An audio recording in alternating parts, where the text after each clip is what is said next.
Hello my friends and welcome, my name is Dennis and this is the latest update from Ukraine. Here is Belarus near to Ukrainian border. As you probably know, Belarus is the close ally of Russia. They have lots of military bases and the airports, and now we have the information that they put ballistic missiles and long-range rockets closer to Ukrainian border, and actually we have some of the shooting coming from Belarus as well. They don't use their army, but still they are harmful for Ukraine. Kherson, as you probably know, is occupied, but today someone put the Ukrainian flag just on the railway station. This is the image from Lozova, Kharkiv Oblast, and you can see the building there. This particular one is the concert hall, so we may have some sessions, I don't know, festivals, concerts, whatever. We call them the buildings of culture. And let's see what Russia did with it. Just huge explosion, and yeah, this building totally destroyed. You may see the data on CCTV cam showing that it was today. I think it was this morning. So Russia continued to use their cruise missiles to attack civilian buildings here in our cities. And here we have the Russian Ural, and obviously this is the Russian vehicle. We can see the Z on the door, and something is flying there. I'm almost sure that it is Stugna P. We don't know what is inside that vehicle, but let's see the rest of the video. And boom! The shell hit the cockpit of that vehicle, and the vehicle got on fire, destroyed. Don't mess with Stugna P because they can be used for 5 kilometers of the distance. This is the picture of Ukraine. The red is not the occupied territory, it's the aerial alert territories where we have the aerial alert just right now while I'm recording this video. I can hear the sirens, they're a little bit far away, but we don't have the basement to stay, so I'll just continue record the video, no problems. Okay, one more video my friends. We have some kind of tracks here, and this is published by Ukrainian official armed forces, so probably this is the job of Ukrainian forces. And we okay, artillery jab again. We have lots of videos like that, so it's some kind of the military depot somewhere, we don't know where. But the video is horrific. You can clearly see how drones can find the armored vehicles and other stuff. So the drones are the weapon of the 21st century. And this is Ukrainian aviation helicopters Mi-24 that we still have. Oh, okay, it's kind of loud. Just tell me in the comments what are they doing, because I don't know. They just pitch up and fire, and they fly away.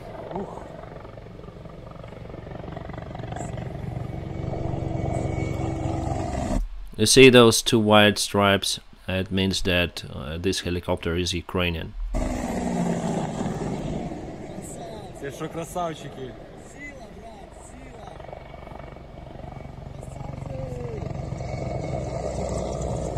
Our guys, wow, those guys are awesome. Power, brother, power. So nice that we have those helicopters. Russia claimed that they destroyed all of our aviation just in the beginning of this war. Okay, we still have lots of information about the Azovstal and Azov regiment. So this guy is the chief commander, one of the chief commanders of Azov, and I'll try to translate what he's saying for you. Слава Україні! 86 днів оборони Маріуполя. Glory to Ukraine, 86 days of defense of Mariupol. Вище військове керівництво дало наказ про збереження життя та здоров'я військовослужбовців гарнізону. The highest military command gave the order to save the lives of those soldiers who stayed in Azovstal. Та припинення оборони міста. And they asked to stop the defense of the Mariupol. Попри важкі бої, кругову оборону та відсутність постачання, ми постійно наголошували на трьох найважливіших для нас умовах. No matter that we were surrounded, no matter that we were lacking supplies, we called for some of the conditions. А саме, цивільні, поранені та загиблі. 3 conditions: civilians, injured, and dead. Those people they asked to be evacuated. Цивільних вдалося евакуювати. Civilians left the Azovstal. It was okay to evacuate them. Важко поранені отримали необхідну допомогу та їх вдалося евакуювати з подальшим обміном та доставкою на територію підконтрольну Україні. Severely injured people were able to evacuate and later, from what I understood, were exchanged and delivered back to Ukraine. Щодо загиблих героїв, процес триває, та надіюсь, найближчим часом рідні та вся Україна зможе з почестями поховати своїх воїнів. About the soldiers who lost their lives, the protest is ongoing, and we hope that in nearby future we're gonna bury them in Ukrainian territory with all of the honor they're worthy and they're proven. Слава Україні! Glory to Ukraine. And this video shows what had left from Russian army.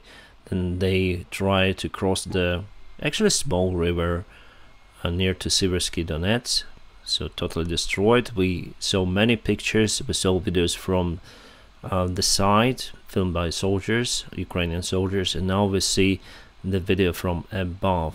Lots of vehicles were just devastated. Around 72 vehicles were destroyed, and here you can see they used the same equipment that we have in our army, the Soviet-made equipment, to build the bridges, pontoon bridges, right? And actually they just sustained dramatic damage, and hundreds or maybe hundreds of the personnel lost their lives. Here we have some charts. So near to Rubizhne and Popasna, Russia tries to attack. In Popasna they broke the defense lines, but still we have defense lines on a little bit further than Popasna. They try to catch this part to circle the Severodonetsk and Lysychansk, and they have probably here some advantage. They built all the troops around this area. More than 50% of the total Russian army located over here, near to Izum and Severodonetsk and Lysychansk. Alright, video from the front line. It was filmed probably on a chest-mounted GoPro. Our soldier here is armed with ANLO that was given to Ukraine by United Kingdom. Greetings to United Kingdom, my friends. And now let's go. We have subtitles here. So they want to fire the tank. Now I see it. Say behind the hills. Shot. Let's go. Whew. As simple as that. You call posterior, it means I should fire to alert your guys who probably could stay behind the ANLO. Target destroyed. I got it. It wasn't the tank but the BTR. It looks okay. It wasn't ripped apart as usual. My first trophy.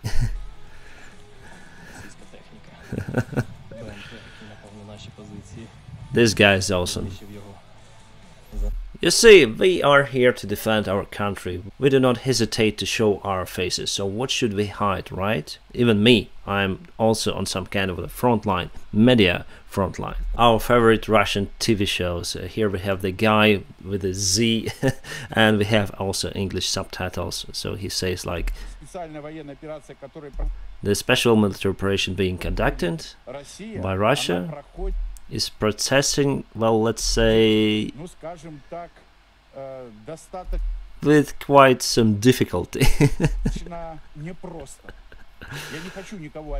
I don't want to offend anyone. Under no circumstances. I spent over 7 years fighting in a war, not in Ukraine, obviously, I think Afghanistan. But this war, I hope my fellow soldiers aren't offended, is different from the war we had in Afghanistan. Of course, of course.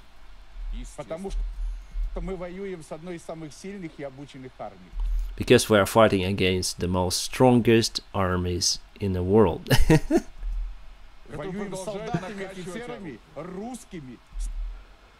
Oh no, he went crazy. We are fine with we are fighting with officers who are Russians. They call Ukrainian Russians as well. with exactly the same mentality as ours. New M777s artillery systems delivered to Ukraine. Very nice. We have those artillery systems now everywhere around the front lines.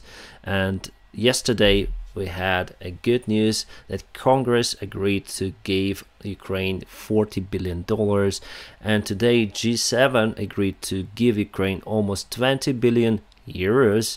So together it's a great help for Ukraine. Mostly it is military but also humanitarian. And Times released the video confirmation of Russia's massacre, what they've done to our people in Bucha, Irpin. They basically shoot our people, civilians there. That's the main proof we have so far. So we had the satellite images before showing the exact locations of the bodies, and now we have CCTV cameras. Now we have people who witnessed that, and of course now the court is working, the prosecution is working to get Russia responsible for their actions. And no matter what they have, what weapons do they have, nuclear weapons, it doesn't matter for us any longer. We need to have them jailed or even higher sentences for Russians who did this and who organized this and who gave the order for the war in Ukraine. Obviously there is no other way for us. Russia for us, it's like a Nazi Germany in 1940s. Ukraine President Volodymyr Zelensky wins the 2022 Time 100 leader poll. Wow, that's great. Great news for Volodymyr Zelensky. Before we knew this leader as the comedian, and now all the world knows our leader as the brave man who fights for the country. My friends, I hope you like this kind of videos. What you need to do is to press the like. After that, subscribe to my channel. Also, you can support me on Patreon or via PayPal. Thanks for your support of my motivation. Then YouTube cancels monetization. My friends, I wish you a peaceful sky wherever you are, and have a great time.